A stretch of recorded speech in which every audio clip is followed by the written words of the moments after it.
Hello everyone. We've honed our face-to-face interaction skills since we took our first breath, and we practice them every day. But in our new hyper-connected digital world, our face-to-face talents are no longer enough. We need new skills to keep up with the performance that our missions demand. Success and growth in the digital age often requires working from multiple locations, on the move, with remote teams, mobile workers, sometimes distributed all over the globe. While we know how to interact with people in person, it's more challenging through the screen. What are the critical skills and behaviors that get us to perform best when team members and departments meet more often on the screen than in person? How does this affect productivity and internal relations? How can leadership better equip their organization to the challenges of a global mobile workforce? Here are practical skills and behaviors that increase performance of online collaboration. When considering our mission in the digital age, for many, the face-to-face skills that got us there won't get us there. While continuing to improve our in-person skills, we also need to learn new digital skills. And one of these skills is to be able to collaborate face to screen. When working face to screen, tech is often perceived as the first obstacle to navigate. Maybe it is because tech problems are more noticeable. A bad connection will be noticed far more than a bad agenda. Experience has shown that checking technology elements in the following sequence leads to better results. Connectivity is the first element to check. Without connectivity, there can be online meetings, and poor connectivity can render online meetings unproductive. In a mobile world, we often connect from different places and devices, and so have to check often if there is enough internet bandwidth to meet. Checking connectivity is easily accomplished with an online speed test from the browser. Although one can get by with speeds as low as 64 kilobit, a better experience is obtained at speeds above 1 megabit. The second tech element to check is audio. This can be done with a loop back test or connecting with a remote colleague. Audio is an essential component of communication and the most important to get right after connectivity. Audio quality can be greatly improved with a good microphone. Brands that have produced repeatable experience are Jabra for speakerphone and Plantronics for Bluetooth headsets. One of the most overlooked audio skills is also the easiest to learn: how to put oneself on mute. Many meetings are disrupted simply because of background noise from listening participants that are not on mute or don't know how to put themselves on mute rapidly. Do you know how to quickly mute your phone on a call? Next, check the video feed, paying particular attention to what is shown in the background. Light from a window behind the speaker will cause the camera to darken the speaker, and an open door in the background can reveal many distractions, such as pets or kids passing by during the meeting. I have meetings with colleagues who regularly have their pets participate in meetings unbeknownst to them. Finally, check that you don't have too many apps running in the background. Not only may they slow down the performance of your video conferencing software, but they can also disrupt with sound or distort voices. As videos on the web are designed to autoplay in order to grab our attention, check what is in your browser tabs. Remember to communicate a plan B ahead of the meeting to give directions to the team on how to recover should a technical difficulty occur. If you had to remember only one behavior during online meeting, it is the importance of keeping your attention in focus during the meeting. Our brain is biologically designed to process one thing at a time and to switch from one task to another so quickly that it gives us the illusion that by multitasking we keep our attention. Unfortunately, during these switches, our mind goes blank, processing nothing. Research has shown that we lose about 40% of our productivity just by task switching. In the attention economy, keeping focus is getting harder and harder to achieve as we are surrounded with beeps and buzzes and rings and pop-ups and notifications and reminders. Indeed, studies report the average worker is disrupted every 3 minutes. And this is why it is unlikely for you to finish listening to this video without being interrupted. It would be naive to think that all our work can be done virtually. Online interactions are here to complement and extend in-person discussions, making richer and continuous conversation possible over time and distance. Each has its benefits. Let's look into a few of them.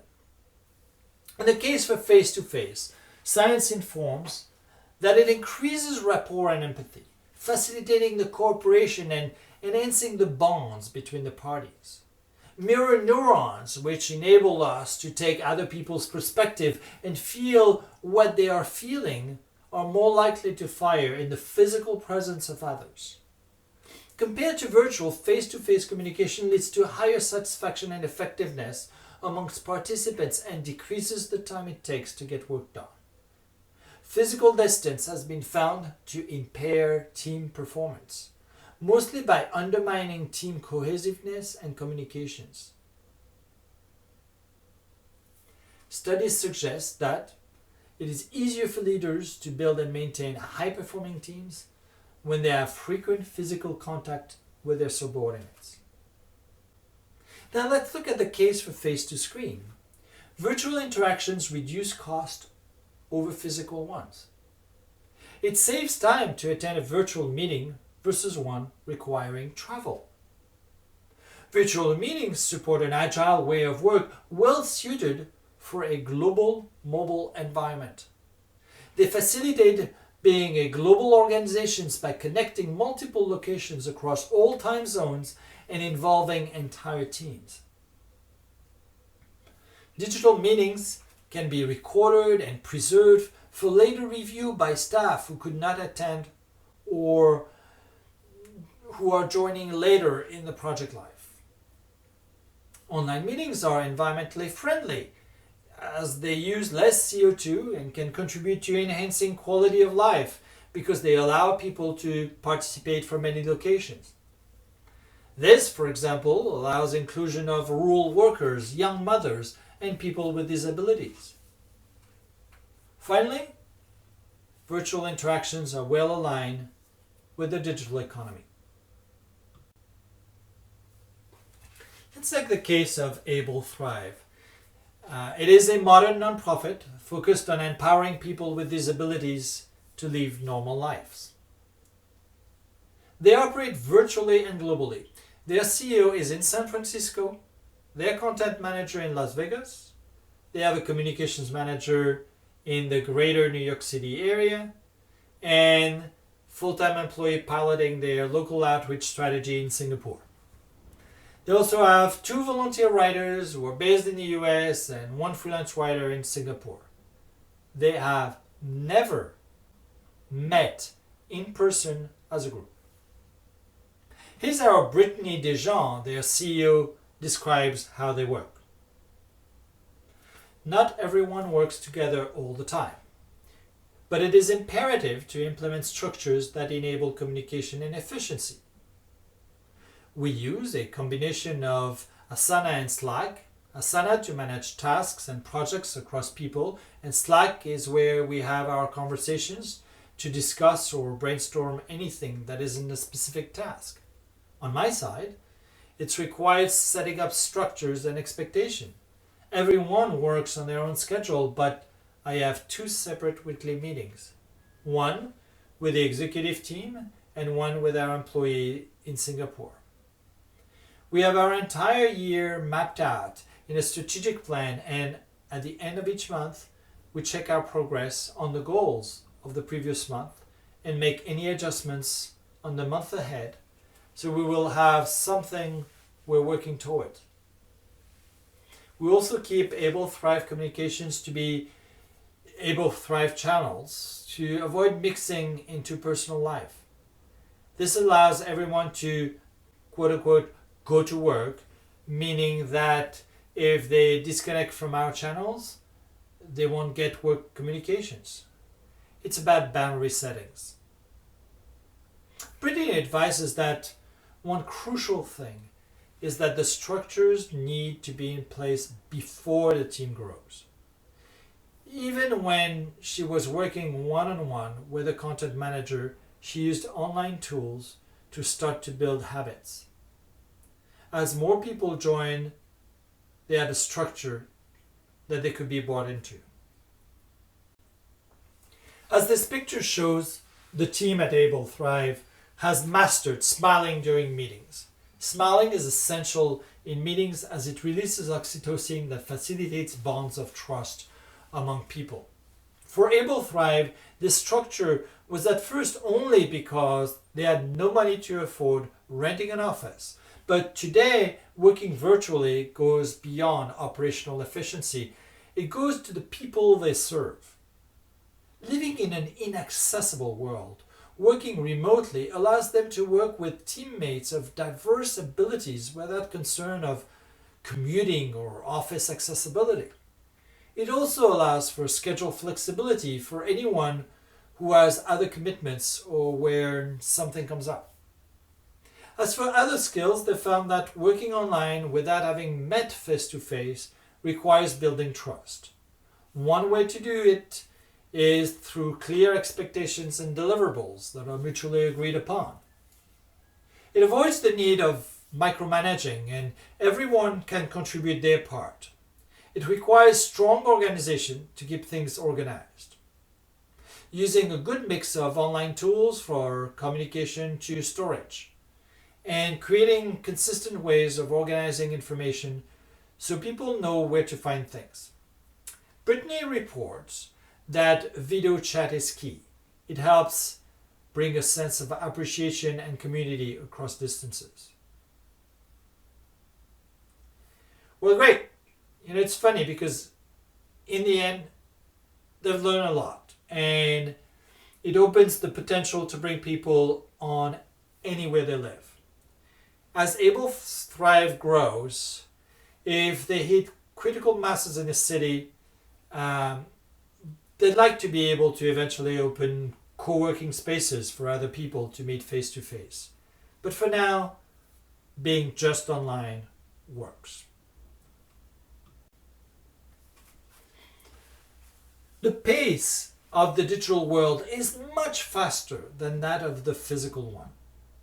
While face-to-face, it takes the time of a handshake to make a first impression. We know that, but online, it happens in the blink of an eye. MIT researchers have discovered that the human brain can interpret images in just 13 milliseconds, grasping concepts. Yes, your profile picture matters. Professor Potter reports in the journal Attention Perception that the job of the eyes is not only to get the information into the brain, but to allow the brain to think about it rapidly enough to know what you should look at next. This is why it is essential to turn on the camera and leverage the full visual capabilities of the digital world, showing images and graphics. Face-to-screen does not replace face-to-face. It extends its value over distance and time. Studies have reported that face-to-face remains the best media for complex decisions and information. Yet, we'll seldom shape the complexity of our agenda to suit the media. So the next time you prepare a meeting agenda, think of the media and, if possible, reserve the most complex decisions for face-to-face. Research has shown that one-on-one virtual communication is more effective when selecting the receiver's media preference or access. Keeping the receivers in mind versus our own go-to tool is a good virtual habit. For example, in my case, my preferred communication tool is Skype. However, there are times, such as in some airports, that I didn't have access to Skype, in which case text SMS is my preferred tool. Knowing and using the preferred communication tool of those with whom we interact a lot will lead to better performance. Like the heart beating in our chest, or the rhythm of the seasons, frequency of communication also matters to performance. Providing regular updates, responding to messages promptly, and being available at important times, especially when colleagues are located in different time zones, reduces the likelihood of roadblocks and builds trust. This is based on the science and the research by Professor Martha Masvesky of University of Virginia and the IMD School of Business in Lausanne. Frequency of communication matters. Provided regular updates, respond to message promptly. That is what builds rhythm of communication. If you wanted a good reason to turn on your camera or show graphics over words, here it is. It has been estimated that in a typical day, 90% of the information transmitted to our brain is visual. From showing hands on the screen, to looking at the camera, to graphics, being visual matters to online communication performance. In video calls, the concept of body language makes absolutely no sense because we don't see the body. We have to learn how to read face language, such as microexpressions. Dr. Paul Heckman's research has shown that microexpressions are independent of gender, ethnicity, or cultural norms. They often occur as fast as 1/15th to 1/25th of a second, and involuntarily emotional reactions are expressed in our face, depending on what we hear, see, or feel.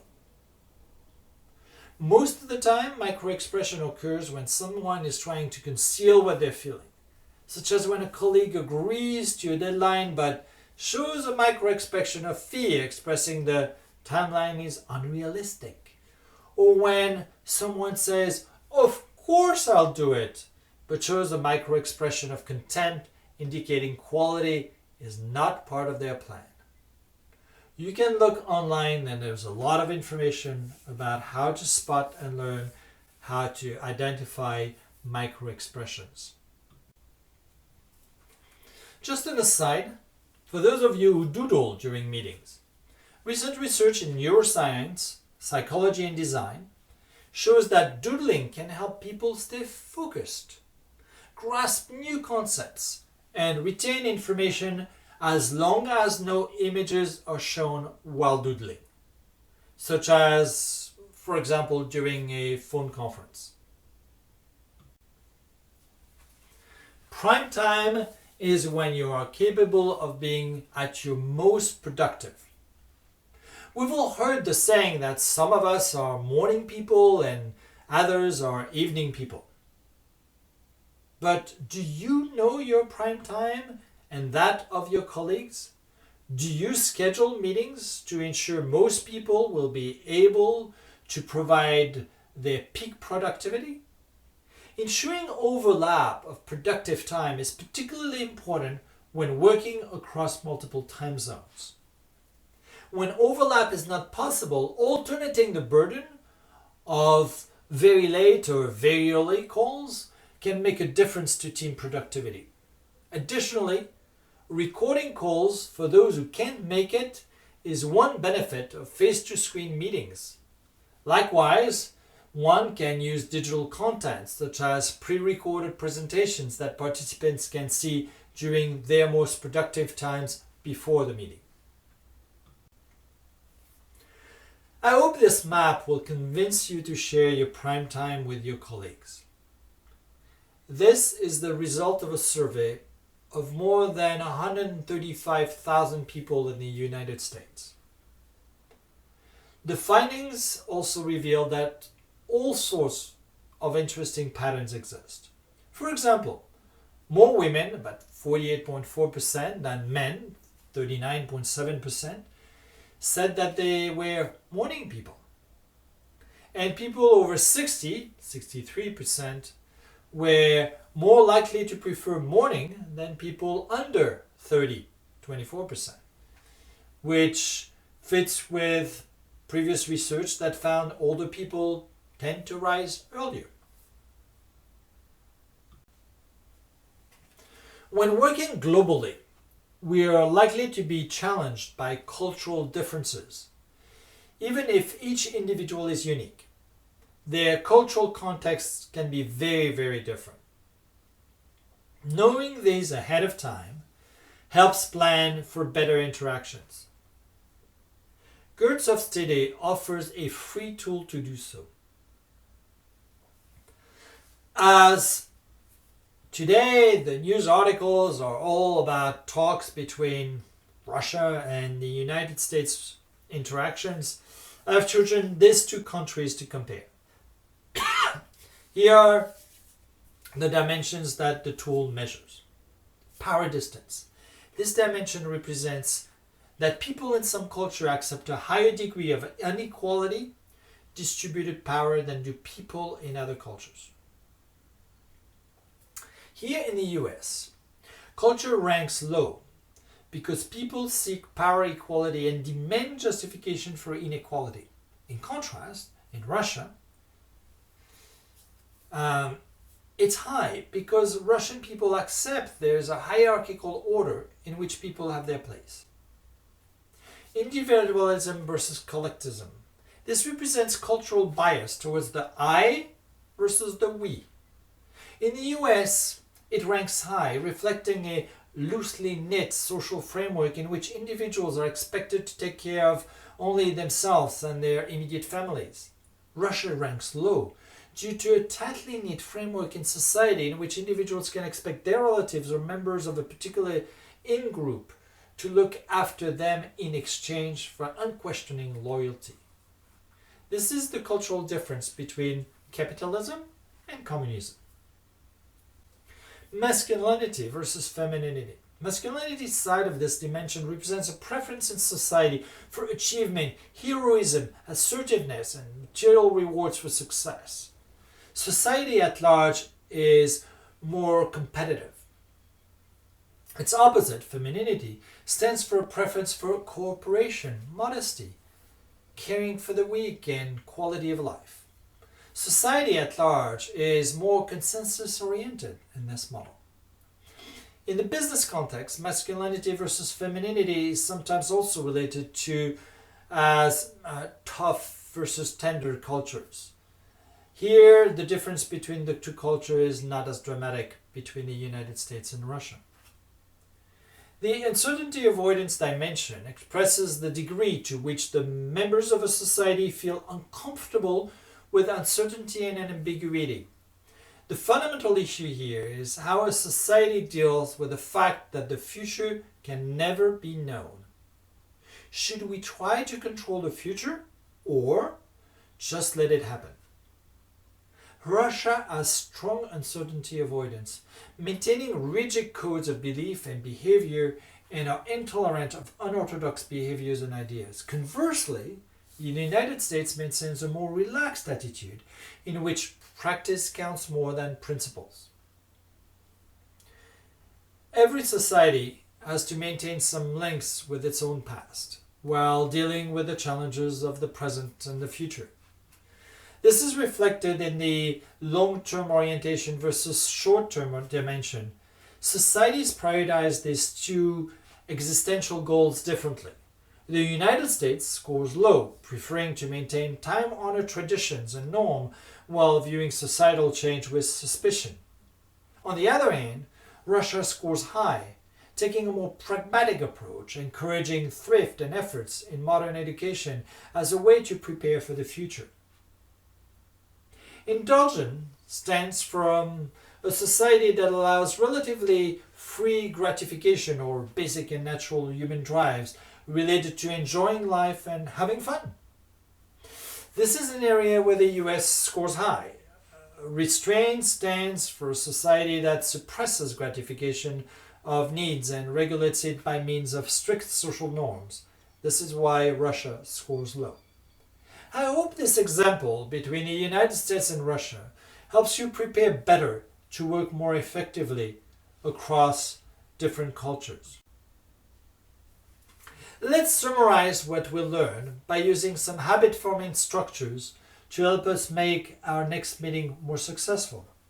If connecting one-on-one, then I will choose the receiver's preferred tool. When scheduling, then I will create rhythms. If video conferencing, then I will turn on my camera. When video conferencing, then I will pay attention to facial expressions. When scheduling meetings, then I will maximize productive time. If I connect globally, then I will identify cultural differences ahead of time. When working virtually, then I will schedule breaks. Thank you. I hope that this will help you make your face-to-screen interactions more productive.